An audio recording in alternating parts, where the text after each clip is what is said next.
जब कर्पूरी ठाकुर बिहार के मुख्यमंत्री थे और उन्होंने पिछड़े वर्ग के लिए आरक्षण लागू किया था, तो यही सामंती लोग बोलते थे कि आरक्षण कहाँ से आई, कर्पूरी के माय भी आई। कि जब लालू जी मुख्यमंत्री बने, लालू यादव बोल्ड लीडर थे और उनके टाइम में भी कुछ जगहों पर उल्टा पलटा लोगों ने बोलना शुरू किया, तो लालू यादव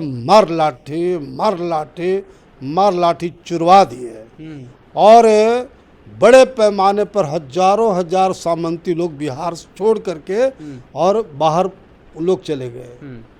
तो मैं इतना ही कहना चाहता हूँ सामंतियों को कि ऐंठन जल गई है, रस्सी जल गई है, ऐंठन नहीं गया है। तो शहीद जगदेव सेना उनके ऐंठन को दुरुस्त कर देगा। वैसे लोग को ईंट का जवाब पत्थर से दिया जाएगा। अब ये सब चलने वाला नहीं है, जमाना बदल गया।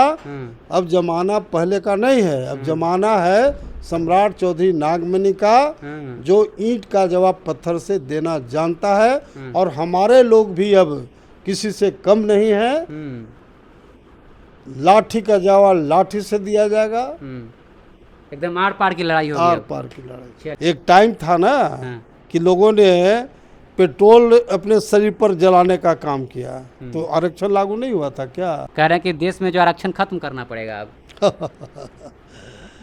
ये कौवा टटराता है और धान सूखता है, पता है ना। ये कौवा के चिल्लाने से कोई फर्क थोड़ी पड़ेगा। कि सुप्रीम कोर्ट में करीब 96% सवर्ण समाज के लोग जज बने हुए हैं। कॉलेजियम सिस्टम से। हाई कोर्ट में 75-80% जज बने हुए हैं ड्यू टू कॉलेजियम सिस्टम। इसलिए जो शहीद जगदेव सेना है वह प्रथम प्रायोरिटी देगा कॉलेजियम सिस्टम को समाप्त करके जुडिशरी सर्विस कमीशन बनाने का लड़ाई लड़ेगा, आंदोलन करेगा, ताकि जिस तरह से यूनियन पब्लिक सर्विस कमीशन में आईएएस, आईपीएस, आईएफएस बनता है मेरिट के आधार पर, उसी तरह से जज की नियुक्ति मेरिट के आधार पर हो। शहीद जगदेव सेना का गठन हम लोग काफ़ी मजबूती के साथ करेंगे, ताकि जो सामंती सोच वाले व्यक्ति हैं उनको मुंह तोड़ जवाब दिया जाए। ईंट का जवाब पत्थर से दिया जाएगा। जीतन मांझी मुख्यमंत्री बने, इनके साथ भी काफ़ी अन्याय लोगों ने किया। और जब मधुबनी के मंदिर में ये पूजा अर्चना करने गए तो गंगा जल से उसको धुलाया गया। गुन्नक इस बात का है कि कैसे दलित और पिछड़ा वर्ग के लोग मुख्यमंत्री बन रहा है, कैसे इस देश का प्रधानमंत्री, गृह मंत्री, राज्यों का राज्यपाल और मुख्यमंत्री कैसे पिछड़े दलित आदिवासी बन रहा है। खुंदक इस बात का है। सोशल मीडिया पर एक वीडियो तेजी से वायरल हो रहा है जिसमें जगदेव प्रसाद कुशवाहा जी को भद्दी भद्दी गाली और उनके सुपुत्र नागमणि कुशवाहा जी को भी जो है भद्दी भद्दी गाली दी जा रही है और तमाम तरह की बातें की जा रही है। भारत के जो है लेनिन कहे जाने वाले जगदेव प्रसाद कुशवाहा और उनके बेटे जो चारों सदन के नेता रह चुके हैं, उनको इस तरह से जलील करना, इनको इस तरह से उनको धमकी देना, बातचीत करना, आखिर कहाँ तक सही है? बातचीत करेंगे हमारे साथ नागमणि कुशवाहा जी हैं। सर, एक वीडियो है सर, बहुत तेजी से वायरल हो रहा है, इसको थोड़ा आप भी सुनिएगा। ब्राह्मण ना लिखाई उन पर सात पूत खत्म हो जाई। शकुनी चौधरी के बेटा हवन, जौले चाहत नहीं तले तू बाड़ो, चाहे दिन चाहे जाके बिहार में मुख्यमंत्री तू ना रहबो तो ना रहबो। ओकर हमनी भी उपाय बा, बाकी धरती पे केहू भी उपाय नहीं है। आ होय एगो जगदेवा के बेटा बा नकमनिया पटना में रहता है, आ तो भेटा जा बाबू के त मारी के पेशाब कर देले समूह में, उहे तार दुर्दशा हो जाए। जगदेव पथ में बाड़ो जहिया भेंट हो जाता है। नागमणिपुर मंत्री ऐसे बोलते हैं। अरे नागमणि सम्राट के माई बहन कोई नहीं जाता, अगर नहीं बोलिएगा तो आप फिर आइएगा। एक सामाजिक व्यक्ति को जिनको जो है आज भी लोग जो है आइडियल मानते हैं, उनको इस तरह से बोला जा रहा है। भारत के लेनिन उनको कहा जाता है। देखिए, यही कारण है कि हमने शहीद जगदेव सेना का गठन पूरे देश के पैमाने पर करने का संकल्प लिया है और पूरे देश के हजारों लोगों ने ये डिमांड किया है कि जो ऐसी हरकत लोग कर रहे हैं सामंती लोग, उनको दुरुस्त आप ही कर सकते हैं। और इसीलिए हमने 23 अगस्त यानी कल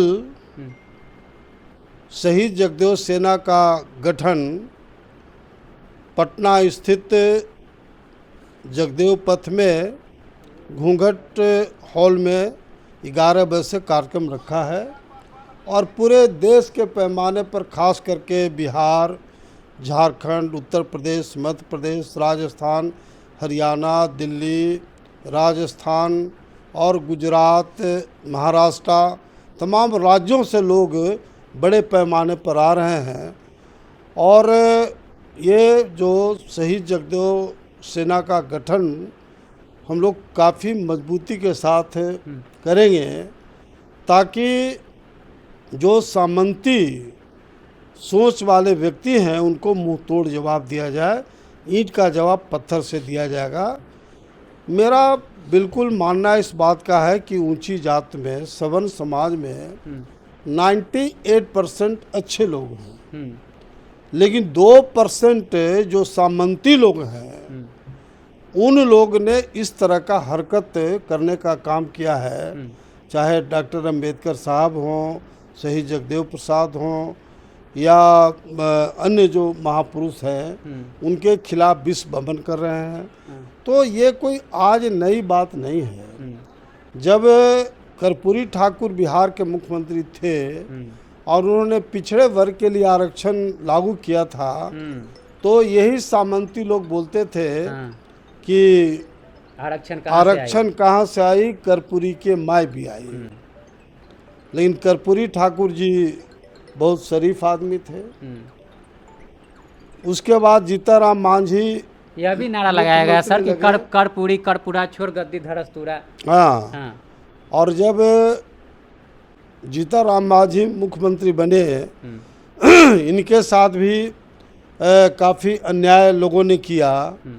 और जब मधुबनी के मंदिर में ये पूजा अर्चना करने गए तो गंगा जल से उसको धुलाया गया। अब बताओ जरा, ऐसे इनको खुन्नस किस बात से है? तो खुन्नस किस बात का है कि कैसे दलित और पिछड़ा वर्ग के लोग मुख्यमंत्री बन रहा है, कैसे इस देश का प्रधानमंत्री, गृह मंत्री, राज्यों का राज्यपाल और मुख्यमंत्री कैसे पिछड़े दलित आदिवासी बन रहा है। खुंदा किस बात का है? जो भी 85% की लड़ाई लड़ता है उनको जो है इस तरह से लोग बोलने का काम करते हैं, इस तरह से गाली देने का काम करते हैं। लेकिन मैं कहना चाहता हूँ कि जब लालू जी मुख्यमंत्री बने, लालू यादव बोल्ड लीडर थे और उनके टाइम में भी कुछ जगहों पर उल्टा पलटा लोगों ने बोलना शुरू किया, तो लालू यादव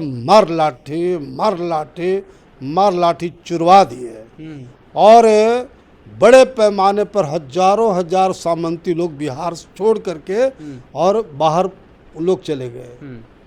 तो मैं इतना ही कहना चाहता हूँ सामंतियों को कि ऐंठन जल गई है, रस्सी जल गई है, ऐंठन नहीं गया है। तो शहीद जगदेव सेना उनके ऐंठन को दुरुस्त कर देगा। मेरा कमिटमेंट उसी के लिए बना रहे हैं क्या सर? बिल्कुल। शहीद जगदेव सेना का मुख्य काम ही होगा अत्याचार, जुल्म, शोषण, जुल्म के खिलाफ लड़ाई लड़ना। जहाँ विषमता मूलक समाज है, जहाँ ऊंच नीच, भेदभाव, छुआछूत की भावना रहेगी, उसके खिलाफ शहीद जगदेव सेना जम के मोर्चाबंदी करेंगे, तमाम लोगों को एकजुट करके, और हम लोग उस तरह की लड़ाई लड़ेंगे। और इसमें कोई शक नहीं है कि हमारा संगठन जिस जोश खरोश के साथ बन रहा है, पूरे देश के तमाम जो हरिजन, आदिवासी, मुसलमान, हरिजन बोल रहे सर, फिर आप विरोध करने लगेगा, लोग कमेंट में बोलने लगेगा। चलिए तो बोल दिए सर। अब पिछड़ी जाति के जो लोग हैं, ऊंची जात के जो गरीब लोग हैं, वो सबको हम लोग गोलबंद करेंगे और एक मजबूत संगठन बनावेंगे। तो निश्चित रूप से हमारा समाज समता मूलक समाज बनेगा। अच्छा सर, आरक्षण की बात आ जाते हैं। आरक्षण जो इन दिनों काफ़ी जोर शोर से विरोध किया जा रहा है, लोग दिल्ली के जंतर मंतर तक पहुंच गए। आरक्षण विरोधी लोग कह रहे हैं कि देश में जो आरक्षण खत्म करना पड़ेगा अब। ये कौवा टटराता है और धान सूखता है, पता है ना। ये कौवा के चिल्लाने से कोई फर्क थोड़ी पड़ेगा। जब सरकार हम लोग की बीजेपी एनडीए की सरकार है और प्रधानमंत्री ने सीधे सीधे कह दिया है कि किसी भी कीमत में आरक्षण समाप्त नहीं होगा, तो ऐसे लोग के बारे में मैंने कहा ना कि कौवा टटराता है और धान सूखता है, कोई फर्क इसमें पड़ने वाला नहीं है। कोई फर्क नहीं पड़ने वाला है। एक टाइम था ना कि लोगों ने पेट्रोल अपने शरीर पर जलाने का काम किया, तो आरक्षण लागू नहीं हुआ था क्या? और मैं तो जो तमाम जो 90% जो शोषित जनता है उसको हम धन्यवाद देना चाहते हैं कि जब सरकार ने सवर्ण समाज के गरीब लोग के लिए 10% आरक्षण लागू किया, तो कहीं भी backward schedule caste schedule tribes के लोगों ने विरोध नहीं किया। लेकिन जबकि मैं बताना चाहता हूँ आपके लोकप्रिय चैनल के माध्यम से कि जो न्यायपालिका है, न्यायपालिका के बारे में आप सबको बताना चाहते हैं कि सुप्रीम कोर्ट में करीब 96% सवर्ण समाज के लोग जज बने हुए हैं। कॉलेजियम सिस्टम से। हाई कोर्ट में 75-80% जज बने हुए हैं ड्यू टू कॉलेजियम सिस्टम। इसलिए जो शहीद जगदेव सेना है वह प्रथम प्रायोरिटी देगा कॉलेजियम सिस्टम को समाप्त करके जुडिशरी सर्विस कमीशन बनाने का लड़ाई लड़ेगा, आंदोलन करेगा, ताकि जिस तरह से यूनियन पब्लिक सर्विस कमीशन में आईएएस, आईपीएस, आईएफएस बनता है मेरिट के आधार पर, उसी तरह से जज की नियुक्ति मेरिट के आधार पर हो। मैं अपने प्रधानमंत्री और गृह मंत्री से बिल्कुल निवेदन करना चाहता हूं कि then and there collegium system को समाप्त करें और जुडिशरी सर्विस कमीशन बनावे, ताकि जज की नियुक्ति मेरिट पर हो। अलग बात है कि ऊंची जात में भी सवर्ण समाज के जो मेरिट वाले लोग हैं उनका कॉलेजियम सिस्टम में जज की नियुक्ति नहीं होती है। वहाँ पिक एंड चूज के आधार पर नियुक्ति हो रही है। और ये मैं अपने देश की राष्ट्रपति महोदया को बहुत धन्यवाद देना चाहता हूँ कि उन्होंने जुडिशरी के मीटिंग में इस बात को कहा कि कॉलेजियम सिस्टम को समाप्त करना चाहिए और जुडिशरी सर्विस कमीशन बना के जज की नियुक्ति मेरिट के आधार पर हो। तो मैं सरकार से पुरजोर मांग करना चाहता हूँ कि जज का फैसला यानी भगवान का फैसला होता है। और अंग्रेज के टाइम में तो ऐसा कहा गया था कि एक जाति विशेष के बारे में जो अभी डोमिनेट कर रहे हैं कि ऐसे लोग को जज नहीं बना चाहिए, क्योंकि ये जातीय दुर्भावना से ये काम करते हैं। अच्छा, यूपीएससी का बात करें सर, यूपीएससी में अभी बहुजन समाज के लोग कहते हैं कि जिसमें उसमें इंटरव्यू जो लिया जाता है, इंटरव्यू जो है सभी लोग जो है स्वर्ण समाज के लोग रहते हैं और हम लोग को जो है कम मार्क्स दिया जाता है। पीटी और मेंस में अच्छा नंबर आता है हम लोग का।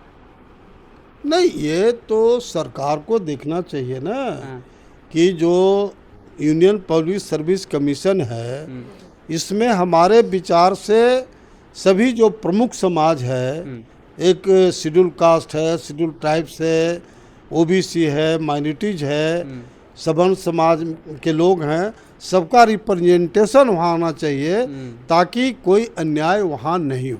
सर आखिरी सवाल एक यह रहेगा कि जब भी कोई बहुजन समाज का बेटा या मतलब अच्छा पोस्ट पे जाता है, अच्छा नेता बनता है, तो उसको लोग गाली गलौज करते हैं। अभी भी जो सम्राट चौधरी मुख्यमंत्री हैं बिहार के, उनको जो है पार्टिकुलर समाज के लोग भद्दी भद्दी गाली दे रहे हैं, उन पच नहीं रहा है, क्यों आखिर?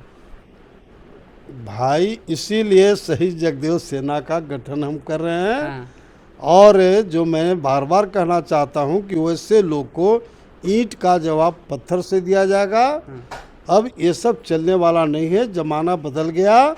अब जमाना पहले का नहीं है, अब जमाना है सम्राट चौधरी नागमणि का, जो ईंट का जवाब पत्थर से देना जानता है। और हमारे लोग भी अब किसी से कम नहीं है।